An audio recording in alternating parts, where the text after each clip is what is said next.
of people I know tend to consider me the authority on movies. I mean, fuck, who else, when tasked to dress up as their favorite idol in the 2nd grade, would choose Steven Spielberg? This kid. Though, in hindsight, a beard and a hat would have made this probably a little more convincing. So considering I'm like totally the go-to internet movie guy...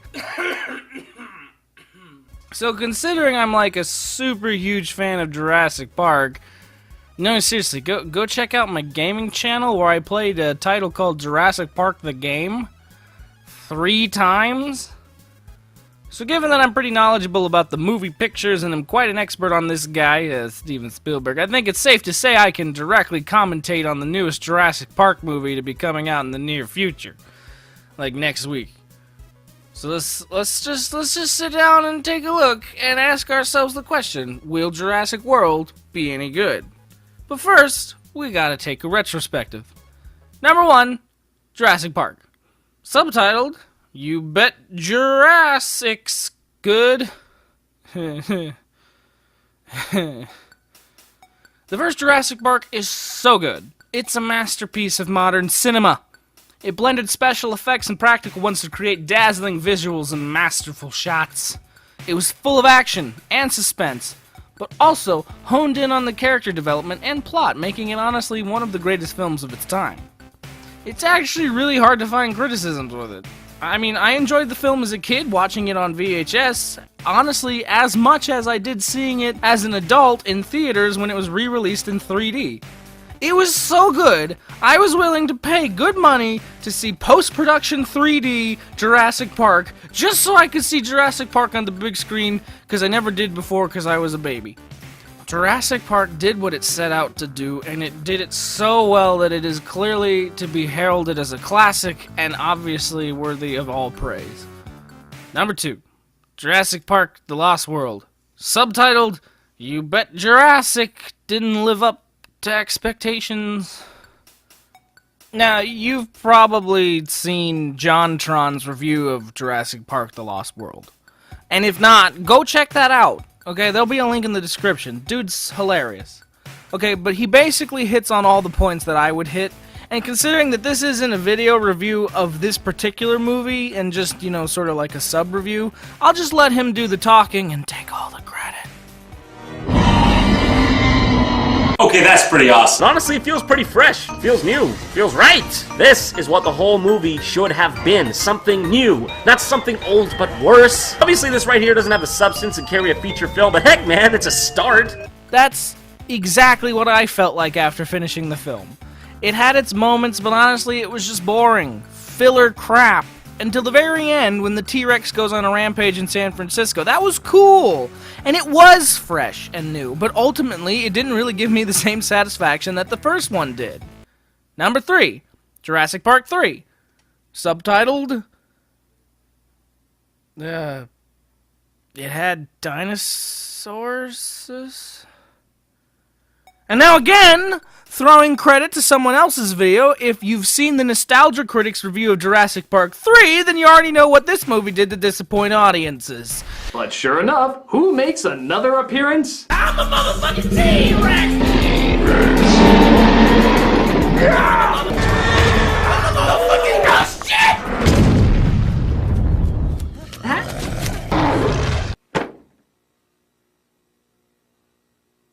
Oh.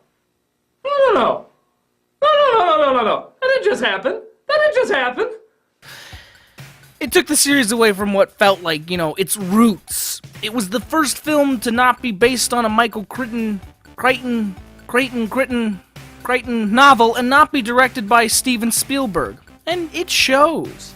The writing is, the directing is, the special effects are, it's just really not that great.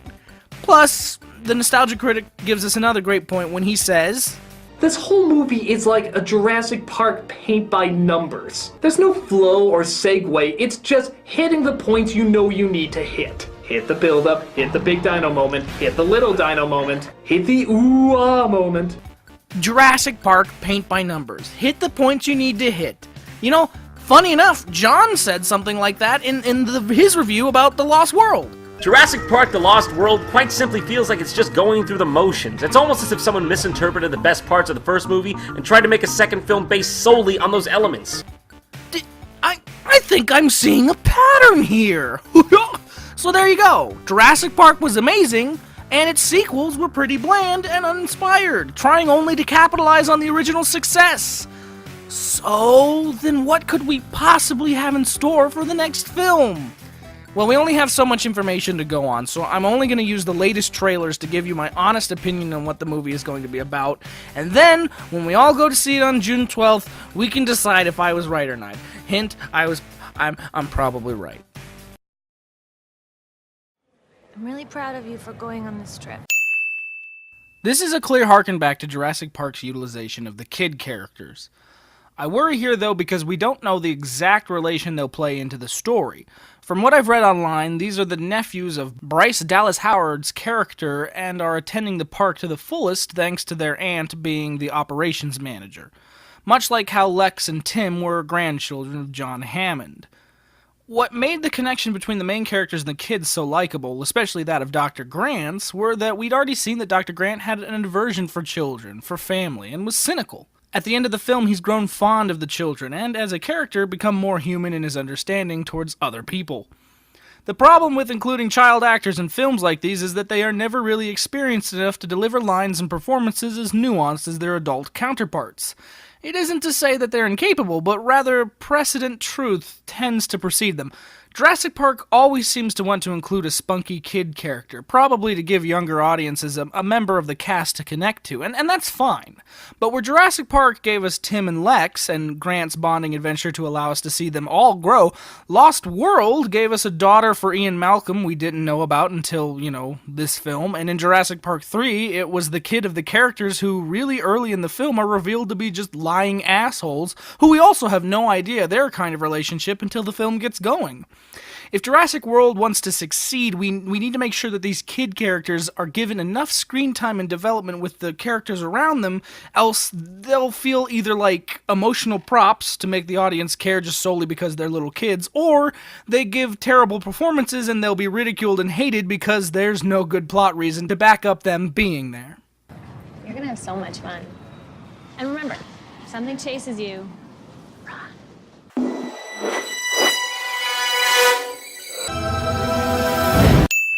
The problem with reintroducing the theme park idea splits into two issues. One, we need believability in that the idea that we saw fail so miserably in the first film was even considered worth a second attempt, even by new characters. If it's not explained properly, then it makes the failings of the first film and that the lessons that taught to the characters absolutely meaningless. Secondly, if we're in a theme park again, that could also mean a retread of previous ideas. This isn't always a terrible thing to do in sequels, but it has to be done delicately in order to just not feel more of the same. Obviously, the inclusion of Chris Pratt's character being a literal raptor trainer is going to be some wild stuff we've not yet seen before, but even that could be done ungracefully. I fear that they won't properly convey why it's a good idea to reboot/sequelize the park, much less a film franchise that has had so many failed attempts.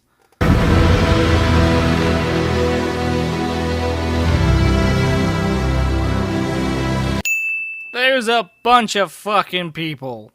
The first film was about a specifically small group of individuals being shown a theme park that wasn't open yet. It built atmosphere in their isolation and helped drive the character-driven adventure. Having a theme park now be open when disaster strikes is obviously the logical next step in the Jurassic Park formula, but they could very easily misuse this too. Make the people being there feel hectic and claustrophobic, where the fear of isolation in the first film drove most of the, and I use this term loosely, horror elements. Instead here do the opposite. Let us see what happens when a T-Rex breaks out of its cage and starts storming through crowds of people. Go ahead and get all Zoo Tycoon on us. Use the catastrophe of the large crowds to work into the chaos of a theme park gone wrong. We've seen what happens when a small group of people get trapped on this island. Now show us what would happen when a huge group does the same thing.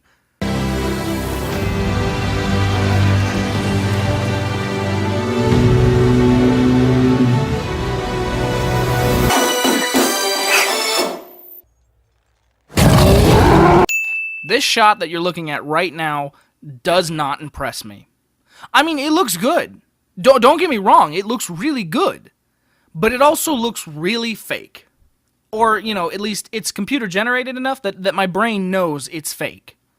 Okay, Jurassic Park dazzled us with special effects. You know, even the parts that felt somewhat fake were completely new when the film was released, so they felt real. But CGI has lost its wow factor completely, and frankly, these days, we're more taken aback when there's the subtle details turned out to be digital and we didn't even notice, versus, you know, seeing huge monsters on a screen doing monster stuff.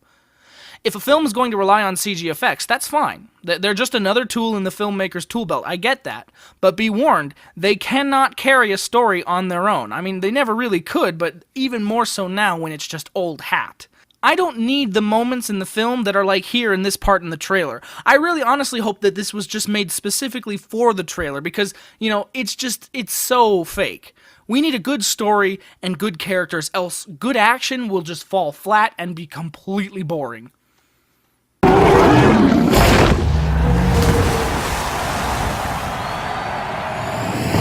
Reminder, Steven Spielberg was also the executive producer on Jurassic Park 3. Okay? They're using his name power to draw people in to see the film. I mean, I really hope Steven was able to have enough say in the project to keep it from derailing and, you know, basically being bad, but do not let this credit here fool you. It could still very well be a complete disaster, even if Steven Spielberg literally signed it with his own felt-tip pen. We have learned more in the past decade from genetics than a century of digging up bones. A whole new frontier has opened up. We have our first genetically modified hybrid. If you've not played the Telltale point-and-click adventure game series based on Jurassic Park, I suggest you do that.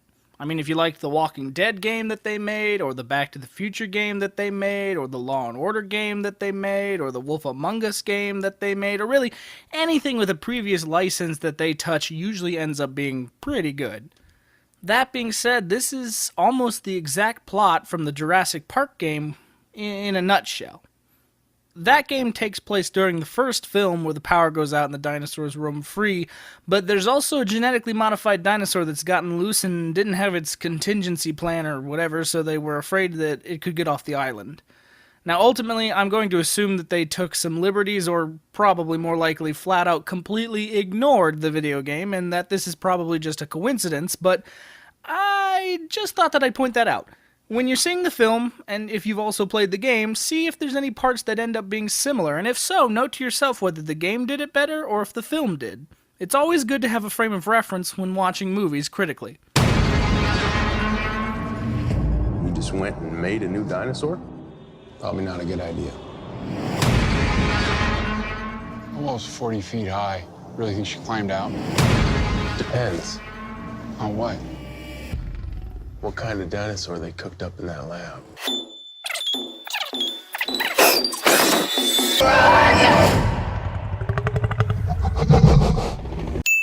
This is my biggest fear about the movie right now.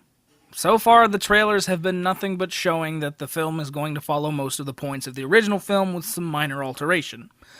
It might very well follow the Jurassic Park, paint by numbers theory that the Nostalgia Critic established. If it does, it doesn't mean it can't still work, but the elements at play have to be really strong in order to carry the film.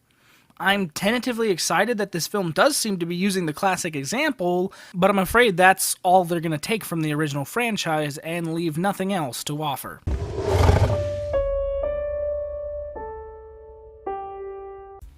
So to conclude, I'm ultimately skeptical. The trailers that have been coming out have had moments where I felt confident about the new film, and then moments where I felt I'm not sure what's about to come. I'll leave you with this outlined plot of the absolute do-nots of the new Jurassic Park movie. If even one plot point that I describe here makes it into the actual movie, then it's sunk. And you all owe me the credit of being the best at bad movie predictions. So, here we go. This is Jurassic World, the worst possible situation. The movie will open with a more gruesome than usual dinosaur attack and will have bloody and gory detail, and at its worst it will be in CGI blood, in order to establish a new, darker and grittier tone for the movies to set it apart from its predecessors. The little kids will travel to the island, showing that the older brother is a dick to the other little brother, and all the goddamn time. He is relentless in his teasing, but none of the adults seem to notice the abuse the little brother goes through. The park will be sabotaged by an evil board member or something of that sort. A human villain will play the antagonist of the film, either a former InGen employee burned by the failures of the original Jurassic Park or something else entirely. They will be motivated by greed and will put human lives in danger to get what they want. Not to be confused with Dennis Nedry of the first film, though he was attempting corporate espionage, his mistake was that he didn't expect to be lost and eaten by a dinosaur before returning to his control desk and restarting the security system. If he had made it back from the dock alive, the worst thing would have happened to Jurassic Park would be that it would have lost a leg up on the competition in the world of genetics. The worst possible villain of Jurassic World will literally pull out a gun and wave it around while trying to sabotage and or seek revenge at the cost of millions of lives at the park. Someone will stage a murder or some other form of manipulation or coercion on the Velociraptors and Chris Pratt's Velociraptor team and frame Chris Pratt for the crime, and or he will somehow lose their trust in some way. His group of raptors will turn on him and become predators just like any other dinosaur on the island, thus making the awesome idea of a raptor security team completely wasted.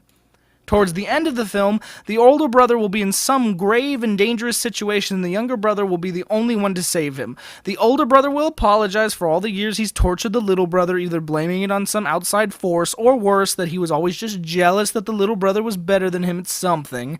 The little brother will learn the reluctance of letting a family member die, even if that family member did nothing worthy of his own redemption, and the younger brother will save the older brother's life with no mentioning that the older brother will now change his ways whatsoever.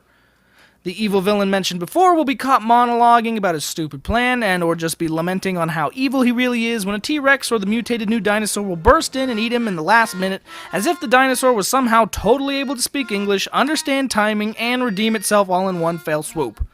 The ending will imply, much like in Jurassic Park 3, that some dinosaurs are escaping the island to go be wild and free. It will never be mentioned again, and we will have to wait another 14 years for any development on an explanation and still probably not get one.